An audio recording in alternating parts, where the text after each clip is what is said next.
Welcome back to Real Food Mental Health with Cody Cox. Today's guest is Jaclyn Downs. She's the author of the academically published book, Enhancing Fertility Through Functional Medicine, Using Nutrigenomics to Solve Unexplained Infertility.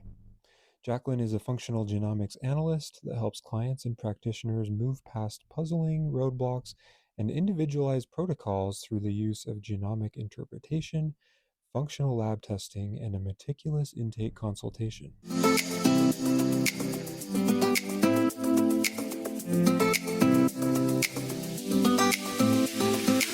Welcome to the Real Food Mental Health Podcast, where we explore the powerful connection between mental and physical health. My name is Cody Cox, a holistic nutritional psychotherapist, and I'm here to guide you on a journey to true wellness, mind, body, and spirit. If you're tired of quick fixes and want real solutions that address the root cause, you're in the right place. Let's get started on your path to lasting wellness. Jaclyn, why don't you tell us about your journey into functional nutrigenomics and what inspired you to pursue this field? So I had always had an interest in nutrition because my dad was a nutritional biochemist. And I write about this in my book that it's pretty safe to say that I was the only kid in junior high that knew what a probiotic was in the early 90s. So I always knew that there was a field of nutrition, true nutrition and wellness outside of the information that we were getting fed by our government and the USDA. And so I chose not to become a registered dietitian because I didn't want my education sponsored by Pepsi, Sara Lee, Cargill, M&Ms, which was called at the time the American Dietetics Association. So I got a psychology degree, and it was there that I learned about psychoneuroimmunology, and that just really brought together the whole body-mind connection in a scientific way. So I graduated with a psychology degree, and I moved out west to California, and I fell into birth work. I became a doula, and this was in 2002, early 2002, before too many people knew even what a doula was or why you would want to pay a stranger hundreds of dollars to attend your birth. So I've always been ahead of the time, my times with my interests and stuff. So I ended up moving back home to Pennsylvania to apprentice with a home birth midwife. And I started a doula collective and was just really immersed in that and got certified so I could teach prenatal yoga.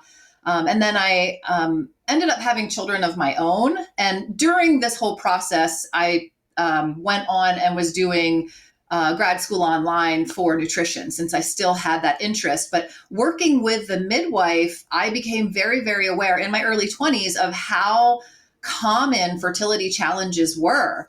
And it just made so much sense. She was very nutritionally based too, but it just made so much sense that the recommendations that she was giving, that I'd also heard a lot of information about nutrition from my dad and how that helped fertility. And that just really made me dive deeper into being curious about fertility.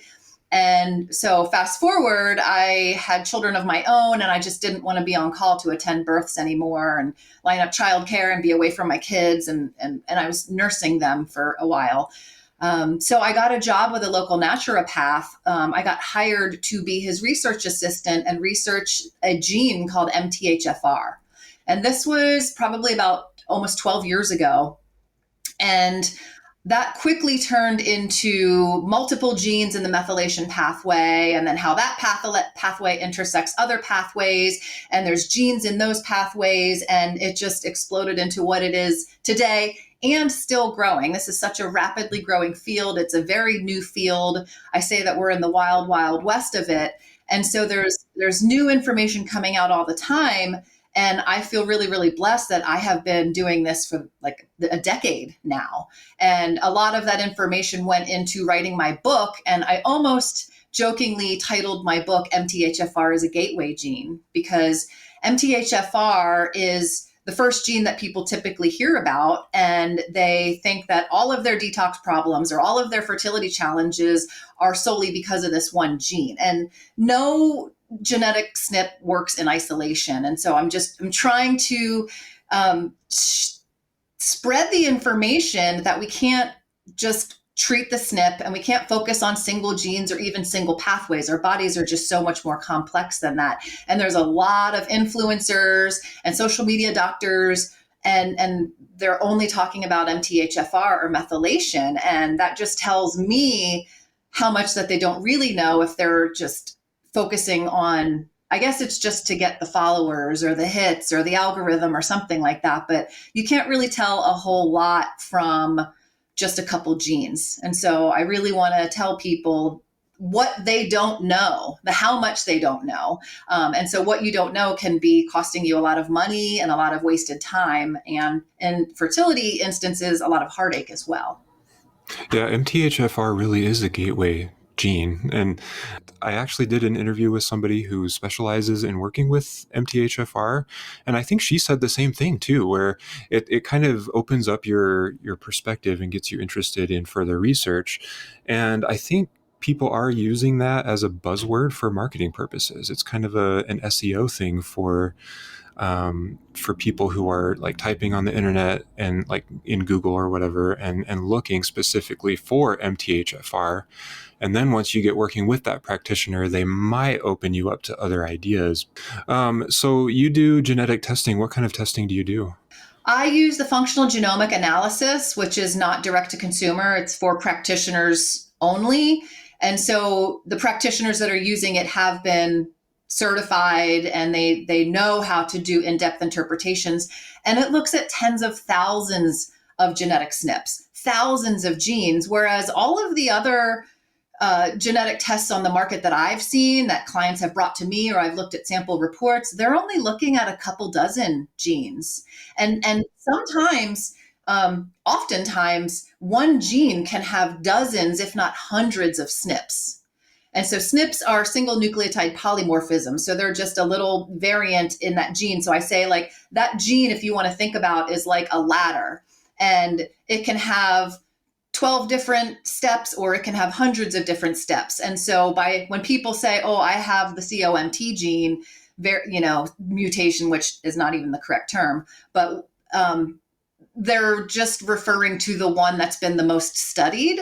But really, there are so many that can affect the functioning of that gene. And so I use the analogy like a scale. I have my hands held out here by my shoulders, flat, just like a scale. And so the more genetic SNPs you have in, say, neurotransmitter production, transport, and degradation, the more marbles are going to be placed on that side of the scale for there probably to be some sort of inefficiency or imbalance. So even if all of these SNPs aren't clinically validated with studies, like some of the other more common ones are, it doesn't mean that they're not impactful. Just because they don't have the research, we don't know how impactful they are. So I like that the software that I use, the functional genomic analysis, looks at all of the SNPs for that gene, and they have it separated between clinically validated, which means you could go into PubMed, or there's a database called Clinical Variants, the ClinVar database, and you could type in that specific gene, or it's called an RS number, which basically tells you where in that ladder that SNP is. And you can read the research on what it's associated with and how impactful it is. So the software that I use looks at clinically validated SNPs and the non-clinically validated SNPs, whereas a lot of the other genetic softwares are only looking at one or two SNPs for that gene that are the most well-researched ones. And I'm going to mention this because I know listeners are probably going to be thinking this, but how does this compare to getting like 23andMe testing or some other similar genetic testing? Okay, I've been kind of ranting about that on my Instagram page where, for instance, 23andMe is very inexpensive as far as genetic testing goes because they're not making their money off of you. They're making their money selling your genetic data to third parties to do who knows what with. So right there is a big caveat. A lot of people have concerns about their genetic information, especially as we move forward. But also their reports they're fun, like your male pattern baldness or what type of earwax consistency you have, or maybe whether you should do strength training or endurance training, that kind of stuff. But the genetic interpretations that I create I craft them. I like to have people think of me like their genetic concierge. They are looking at common but lesser known root causes of inflammation and oxidative stress and things that can affect cellular health, because it really all comes down to the health of the cell. Hmm. So is your body genetically predisposed to making enough antioxidants to fight free radicals that cause inflammation and oxidative stress? What do each of your phase 1 and phase 2 liver detox pathways look like genetically? Are there weak links there, so that maybe you need a little bit of extra support with sulfation or glutathione? It's looking at your longevity genes, like your SERT genes. It's looking at your body's ability to process, use, metabolize fats. And you need fats to make hormones. You need fats for liver health. You need fats for brain health. So, yes, you can eat all the good fats, but how is your body actually able to use them? If your body's not able to use them, they might oxidize and actually cause more damage. So it's looking at a lot, also histamine genes, oxalate related genes, neurotransmitter related genes, and then also methylation and MTHFR. So it looks at so many different functional aspects of your genetics. So functional genomics looks at genes that you can actually do something about and support the functioning of. Okay, yeah, and you mentioned being a doula, and it's not uncommon for therapists to also become doulas, particularly female therapists, obviously. But I am aware of there's a company called Genomind where they do some genetic testing. I'm not sure how in depth it goes, but in your experience, how does your testing affect people's mental health? So there's a lot of genes, not just COMT. If you have any listeners that have done any research or read any books about genetics, COMT and MTHFR are the two big ones. And MTHFR is one that is involved with the production and degradation of your neurotransmitters. And also COMT, which is catechol O methyltransferase. So, in order for that gene to work, to break down your neurotransmitters, you need to have your methylation to be working to donate that methyl group. So, it's basically like the spark plug or the fuel that makes sure that that reaction can take place. But on top of that, there's certain genes for serotonin production, transport, utilization, degradation, for dopamine transport, production, conversion, utilization. So each neurotransmitter has to go through this series or cascade of steps in order to be able to be used by the body properly. And so everybody's genes are different. So you could have a genetic variant that might slow down the production of dopamine, but you could also have a variant that might slow down the degradation. And so those two genetic variants can actually even each other out, and you wouldn't really have any imbalances. But then there's people who might produce too much dopamine, they might have another genetic variant that doesn't break it down very efficiently. And so that's when you can get a lot of excess dopamine and have symptoms that go along with that. Same thing with serotonin, but also people forget that histamine is actually an excitatory neurotransmitter. And people always forget about glutamate being an excitatory neurotransmitter as well. And I see those affecting people, especially with anxiety, far more than than your serotonin and your dopamine, norepinephrine. And I know you tend to focus more on fertility optimization, reproductive wellness. Would you say that this is true for something like postpartum depression too, or mental health around fertility? Yes, there's so many changes that happen in the body, especially postpartum, and your hormones and your neurotransmitters are all we are holistic beings. So especially for histamine, for instance, excess estrogen will fuel more histamine. So histamine and estrogen feed each other in the body. And so when your histamine levels when your estrogen levels are really, really high or fluctuating, then that can cause more histamine symptoms. And a lot of people think, oh, well, I don't have allergies, so histamine's not a problem for me. But histamine has its fingers in so many pots in the body. So it affects your circadian rhythm. It affects your body temperature. It affects your digestion. It affects your skin and your cognition. And so, like I said, histamine is an excitatory neurotransmitter. So a lot of times that can create ADHD symptoms and anxiety symptoms and easy agitation. And that's why antihistamines make you drowsy, because histamine is excitatory. And so the genetic test that I look at, it can really give you some insight as to what your genetic blueprint is dictating about these genes. But I want to make a very, very clear point that just because you have a genetic variant doesn't mean it's expressing.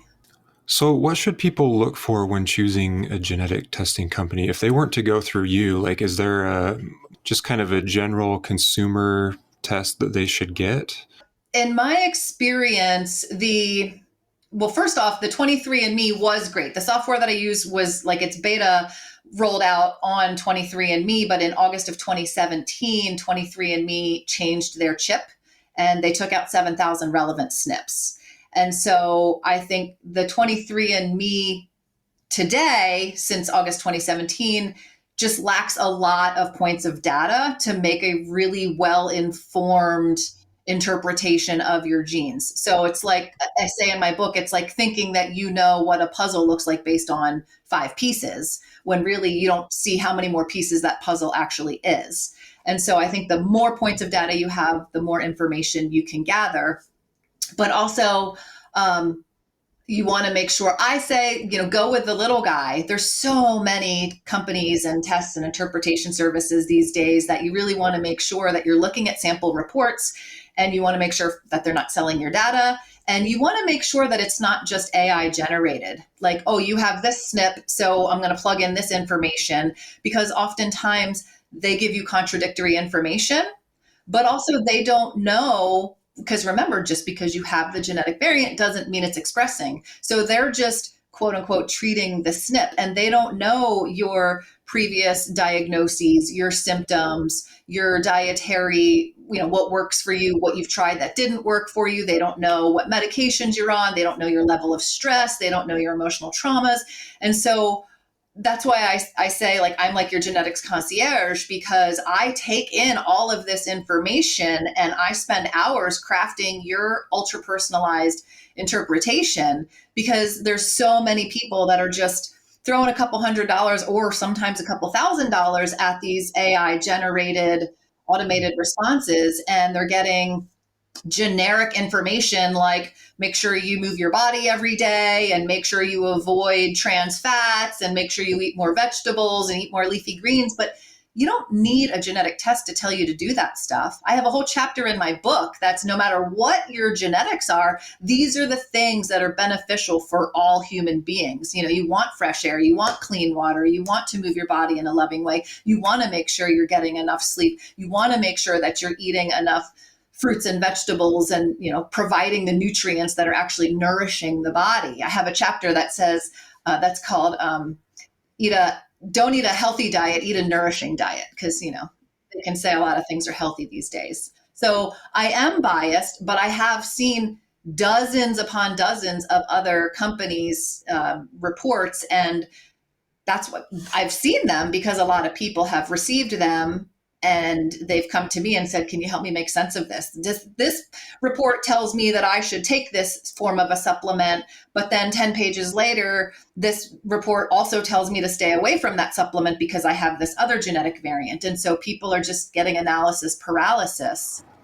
Yeah, and you mentioned that a lot of these interpretations are coming from AI, and I've seen that too in my work, where a lot of people are relying on AI. I see a lot of university students, particularly, who are relying on it for their schoolwork. Mm-hmm. And I mean, I'm not going to lie, I use it sometimes, but the important thing to remember is AI is drawing information from the internet. It's Mm-hmm. coming from sources that aren't exactly reputable, and it's not going to always be accurate, which makes me emphasize the importance of hiring a qualified practitioner. Like, you don't just go and get a test and try to interpret it yourself, or plug it into ChatGPT and expect to get an accurate analysis of that. So, Jaclyn, if you were to run a test for somebody, you have this data and you're interpreting it for them, what kinds of things do you typically recommend to help address these genetic issues that people have? Is it dietary, supplements? What kinds of things do you recommend most? Diet, supplements, modalities, lifestyle, and home upgrades. Now, I'd say only about like 50% of my clients are fertility related clients. Now, my book is called Enhancing Fertility Through Functional Medicine, using nutrigenomics to solve quote unquote unexplained infertility. But really, it's written for anybody that is experiencing any kind of puzzling or chronic condition. And so the book is just really looking at common but lesser known causes of oxidative stress that's at the root of so many chronic conditions. So I don't Mm-hmm. want people to get scared away, like, well, fertility is not an issue, I'm in menopause, whatever, I'm not trying to have kids. It really looks at factors that cause inflammation in the body that, throws wrenches in all kinds of systems. Okay. So are there some supplements that you would just recommend to everybody, or are you very particular about making these individualized recommendations? There are some that are generally going to be safe for anybody and beneficial for anybody, but there's always exceptions. So, yes, Uh-huh. it is ultra personalized because while everybody should be feeding and seeding their microbiome, there are people that are really, really sensitive to probiotics and can't tolerate them. Or they're going to want to try and do it with food and do more kombucha and sauerkraut. But if they have a lot of histamine related Yeah. genes, you're not going to want to do that. That's actually going to cause worse problems for your gut. But I do want to say one supplement that I do frequently recommend is phosphatidylcholine. We have like people, I've been in the nutrition industry and kind of absorbing through osmosis with my dad's job. Nutrition and detox and liver health and gut health for decades, and it's only been in the past probably 3, 4, 5 years that I've started hearing other people talk about bile. And your bile is so, so, so important. I could talk with you on another podcast all about the importance of bile and all the functions it has. But phosphatidylcholine really helps your body to have good, healthy bile flow, to support detoxification, to support cellular membrane health. And so there's a few people that can't really tolerate it. And also phosphatidylcholine helps to drive the methylation pathway. So if somebody is sensitive to methylfolate or methylcobalamin and they can't take those, there's other nutrients that you can take that aren't direct methylation support, but they support the pathway. So there's lots of reasons why I recommend phosphatidylcholine. And so that is one that I do recommend a lot. But as far as diet and lifestyle and home upgrades, clean body care products, the phthalate free, sulfate free, more natural products. Same with house cleaning products. I always say like vinegar and baking soda and maybe dish soap or Castile soap or something like that are Mm-hmm. always going to be a good alternative. So you're not breathing in, or your skin's not absorbing those, or you're not pouring them down the drain, just, having them in the water supply. And then food, again, you don't really need a genetic interpretation to improve your diet. You can just start eating more produce, try eating more organic, whatever you can afford or that your budget allows or the availability allows. Just more fresh food, more from scratch, less processed, refined foods is a really good place to start. Yeah, and you did mention how you recommend nourishing rather than just healthy. Is that what you mean? Where you're going more toward the organic, nutrient dense foods, properly prepared? Yes. So every single gene in our body has a blueprint for making an enzyme that causes a reaction to happen, right down to producing our earwax, right? Every single biochemical reaction is dictated by a gene. So how that substance is produced, how it's transported, how it's absorbed, how it's degraded. And all of those enzymes require things called nutritional cofactors. So, for instance, B vitamins and magnesium and zinc are like three of the ones that are shown over and over and over again, no matter what gene or what pathway. Those are really important nutrients and are cofactors for so many reactions to take place. And so if your body systematically or systemically doesn't have the nutrients for that enzymatic process to happen, it will sort of steal the resources from your digestive enzymes. And so that can, inflammation upstream can lead to gut issues downstream. So I do think we should be counting our nutrients and not our calories more so, because yes, nutrients are food is information for our genes, basically. Real quick, I just wanted to share with you that I've started an online group nutrition class called Restart. This is an interactive group, not just a webinar. If you feel like you need some direction on how to get away from that sugar habit that might be lingering from the holidays, or get on the right track to better eating, this group is for you.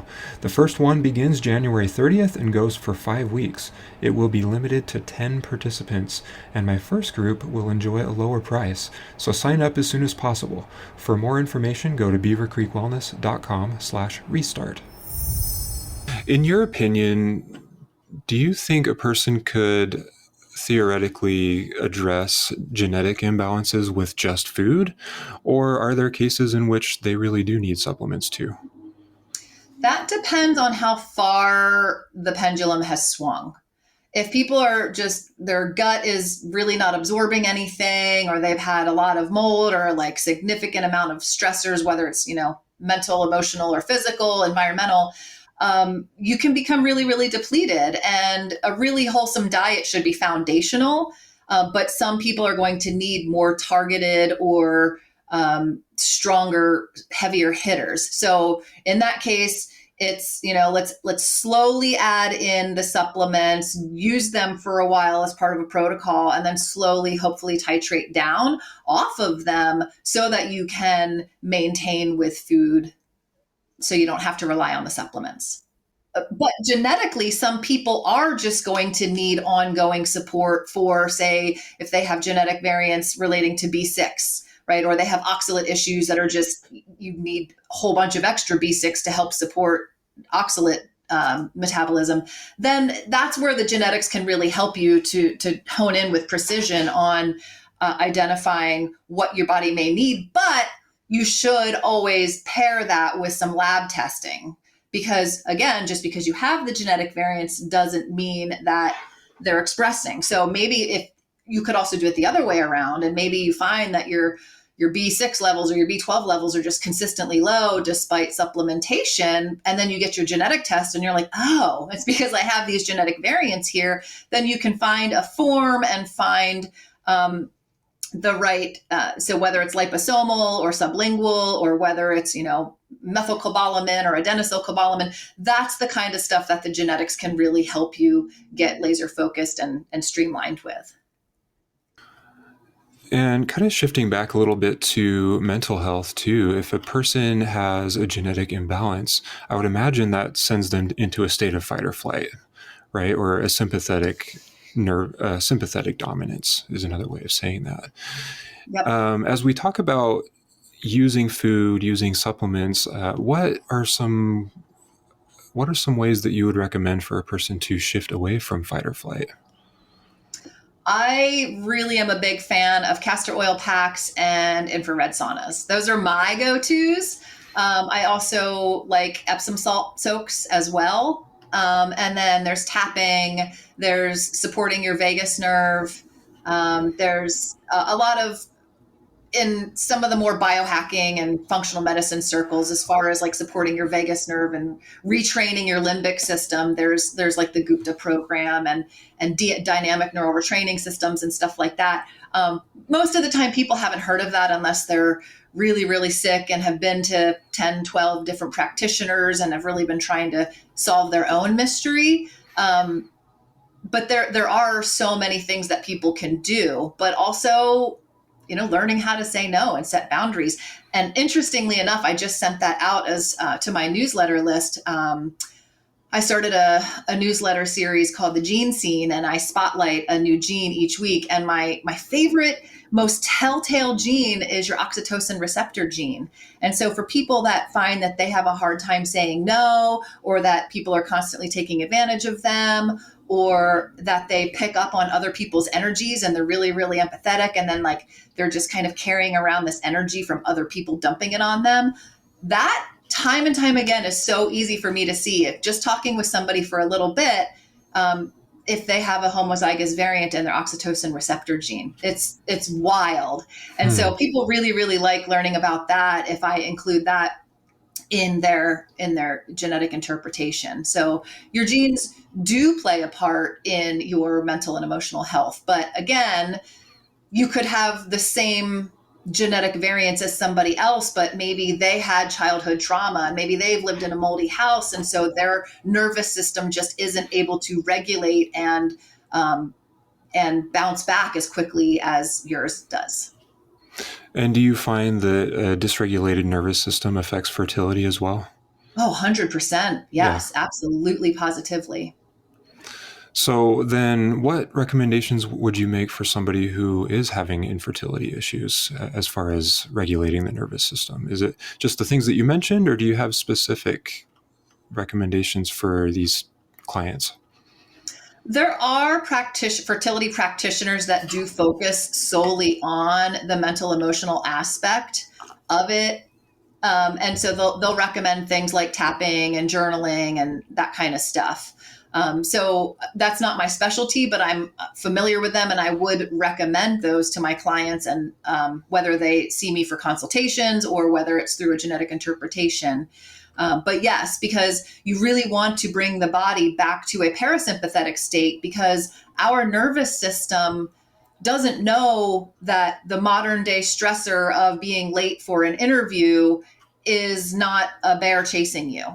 And so when the body feels stressed and in danger, it knows that now is not a good time to make a baby. So it temporarily shuts off mating ability, basically to save resources to keep making sure that you can run from that bear. And so Mm-hmm. by calming the nervous system and supporting cortisol regulation, then the body can shift into that rest, digest, repair, reproduce state, also called the feed and breed state. So, yes, 100% your stress and your emotions and your neurotransmitter levels absolutely affect your nervous system, which affects your fertility and just your overall health in general as well. Stress kills, as we all know.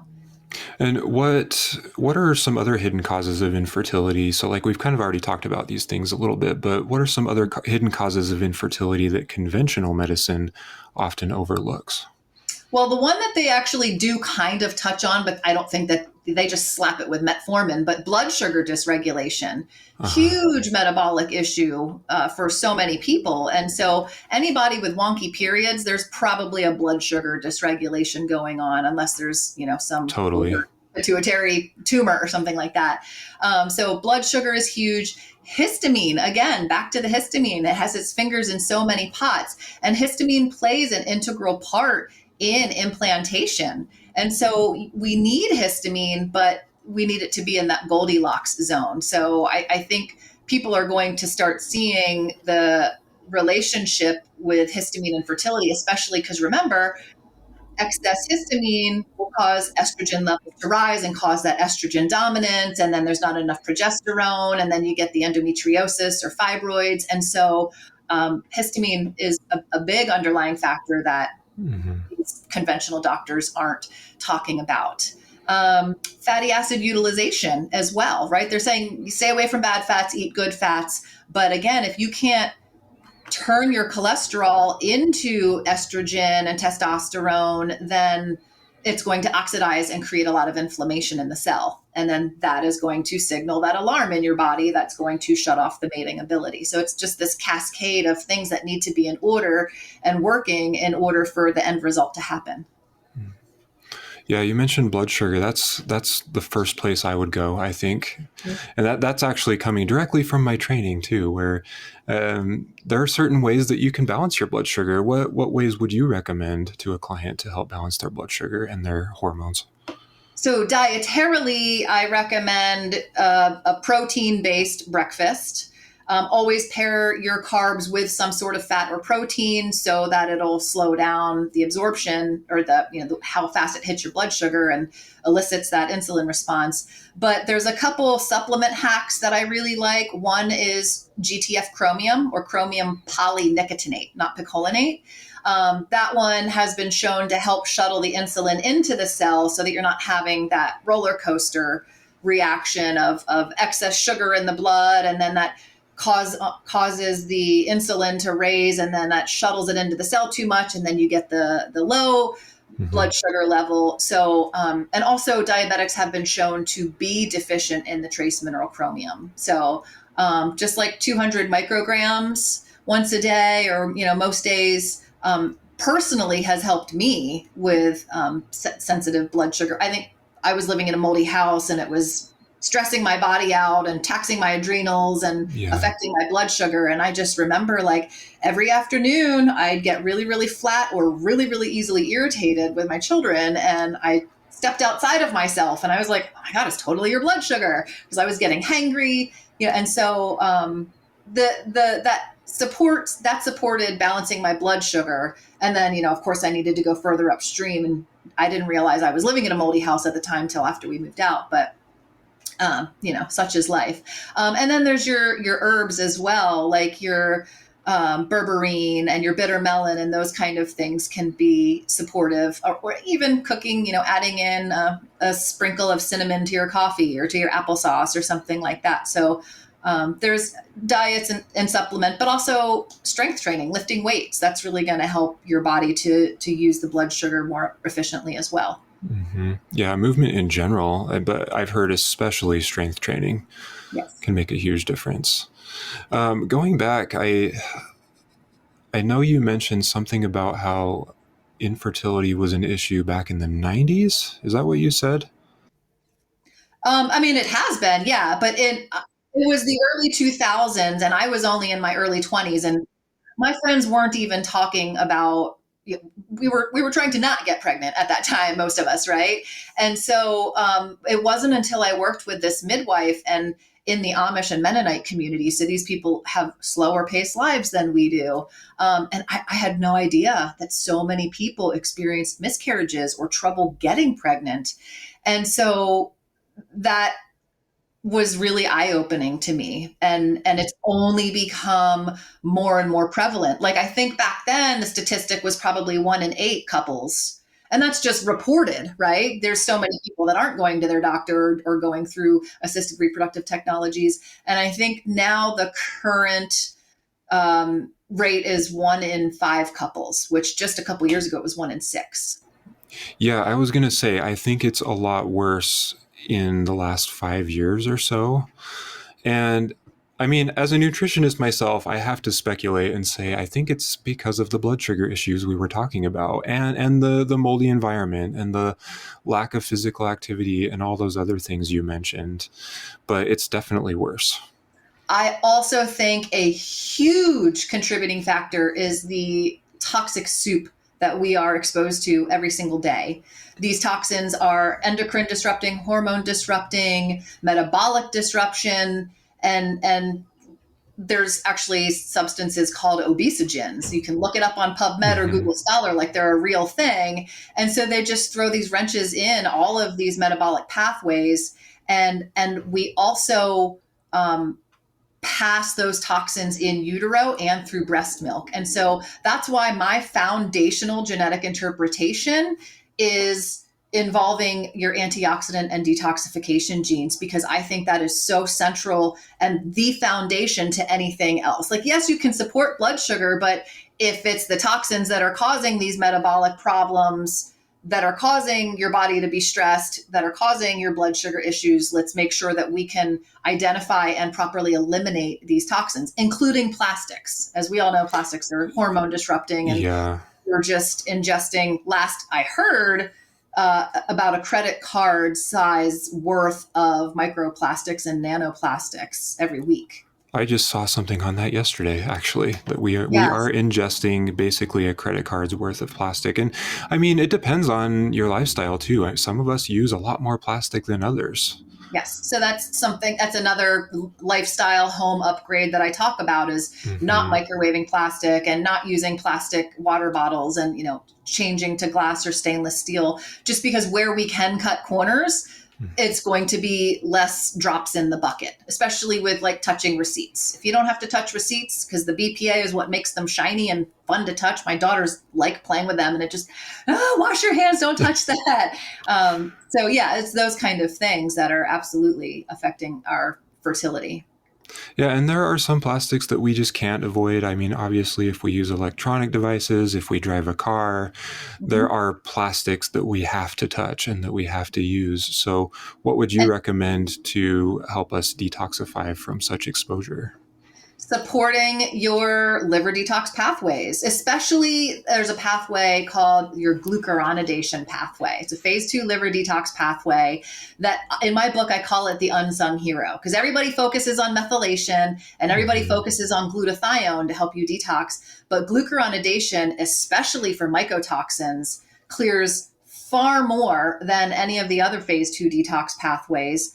Glucuronidation is also responsible for all of our what's called endogenously produced substances. So these substances made by the body. So that's our histamine and our bilirubin and all of our sex and stress hormones. And so because plastics look very similar, they're endocrine disruptors or hormone mimicking, I guess I can call it, that they are going to clog up your glucuronidation pathway. So doing things to support your glucuronidation pathway can help to clear those. And there's also, I know that there is a company that makes a homeopathic plastic detox. I haven't personally used it, but I'm curious to try because, might help, but probably won't hurt that much because it's homeopathic. But I'm not a trained homeopath, so I don't know for sure, but I do know that there is that possibility for people that also want to try more targeted supplements. But yeah, supporting phase 2 liver detox. And there's things like calcium D-glucarate, which is very, very strong and potent. So if you're in perimenopause or you have low estrogen levels already or you're pregnant, I wouldn't recommend reaching for that one right away. I call that one the heavy hitter. But things like dandelion root and ellagic acid, which is found in chestnuts and blackberries and raspberries, just and cruciferous vegetables, of course. And Mm-hmm. so those are things that are pretty low hanging fruit that you can incorporate pretty simply without having to buy expensive supplements and do expensive detox protocols. In some cases, these are things that we should be using anyway. Just, Yes, yes. And avoidance. The yeah. first rule number one is get the client away from the toxin, whether that's mold or whether that's plastics, pesticides. Yep. So, tell us about your book.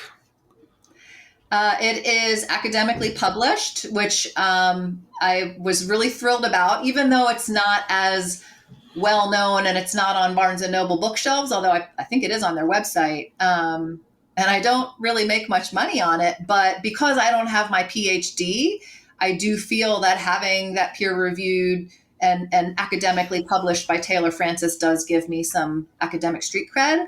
Yeah. So it's looking at, like I said, common but lesser known root causes of inflammation and oxidative stress. And there are chapters on mold and mycotoxins, histamine, oxalates, fatty acid utilization, the proper way to detoxify, and blood sugar, and that chapter that is about stress. We can't just say lower your stress. We have to find ways to manage it.